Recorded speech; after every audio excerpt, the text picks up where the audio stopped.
బతికినోడు చనిపోయాడు, చనిపోయినోడు బతికొచ్చాడు. వినడానికి వింతగా ఉంది కదూ?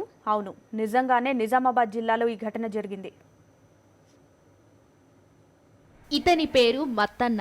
నిజామాబాద్ జిల్లా మక్లూర్ మండలం బోర్గం గ్రామానికి చెందిన మత్తన్న ఊరి జనం దృష్టిలో 4 నెలల కిందట మరణించాడు. ఇక అసలు విషయానికి వస్తే మత్తన్న ఇంటి నుంచి మందులు కొనుగోలు చేయడానికి బజారు వెళ్లాడు. ఆ తరువాత కనిపించకుండా పోయాడు.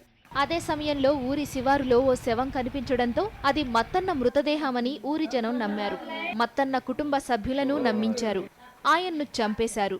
డెడ్ బాడీకి పోస్ట్ మార్టం అనంతరం సంప్రదాయంగా అంత్యక్రియలు నిర్వహించారు ఆయన కుటుంబ సభ్యులు. పానం మంచిగా గోళీలు తెచ్చుకుంటాడు, కూర వస్తుంటే అద్దన్నది. అది నేను పోతాను కూడతట 300 రూపాయలు తీసుకొని పోయిండట. పోయి పొద్దుకే తెల్లారబట్టి రాకపోయి పోలీసు వాళ్ళు వచ్చి చూసిండ్రట, మన ఊరోళ్ళు చెప్పిండ్రట, అడా శవాలు తోడతామని పోయినరట. అంటే వీళ్ళు అత్త కోడలు పోయి చూస్తే మా మనిషి కాడని ఒక మాట అన్నారట. అన్నకి ఇక 4 అన్నప్పుడు ఏం చెప్తావు?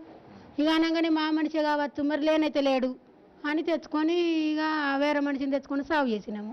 4 నెలల తరువాత చెరువు గట్టు మీద మత్తన్న కనిపించాడు. బిత్తరపోయిన ఊరి జనం ఆయన కుటుంబ సభ్యులకు తెలిపారు. ఆ తరువాత మత్తన్న ఇల్లు చేరాడు.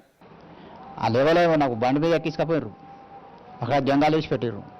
ఆ జంగాలు వేసి పెడితే జంగాలకు వెళ్ళి కొత్త నడుచుకుంటూ పోతే ఊరు వచ్చింది. ఊరు మధ్యలో వస్తుంది. మా ఊళ్ళో పోయి ఉన్నా దేవుడు గుడి ఉన్నది. ఆ గుడి కాడ పూజారు ఉన్నాడు. ఆయన దొరకపోయాడు. తోలకపోయేలా ఉంచుకున్నాడు. యాడనే ఉన్నా. మత్తన్న కుటుంబ సభ్యులు అంత్యక్రియలు నిర్వహించిన డెడ్ బాడీ ఎవరిదన్నది ఇప్పుడు పోలీసులకు సవాల్గా మారింది.